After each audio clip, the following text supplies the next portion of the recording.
ഓം പരാശക്തിയേ നമഃ. കുറച്ച് ഭക്തന്മാർ അമ്മയ്ക്ക് ചുറ്റിനും ഇരിക്കുന്നു.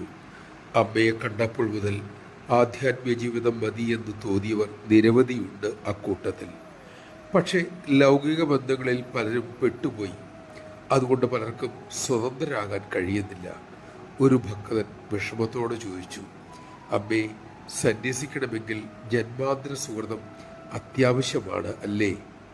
അമ്മ വാത്സല്യത്തോടെ കരുണയോടെ അരുളി, അങ്ങനെ തീർത്ഥം പറയാനാവില്ല മക്കളെ.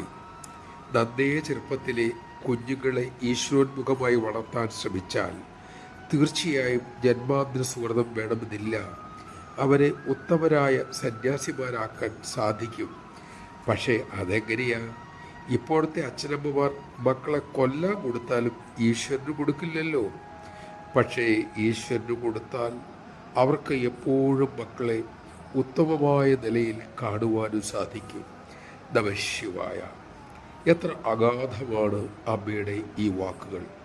നാം നമ്മുടെ മക്കളെ ശരിയായ പാതയിൽ, ഈശ്വരൻ്റെ പാതയിൽ തന്നെ നയിക്കണം. അപ്പോൾ അവർക്ക് ഉത്തമമായ ഭൗതിക ജീവിതവും ആധ്യാത്മിക ജീവിതവും തീർച്ചയായും ലഭിച്ചിരിക്കും.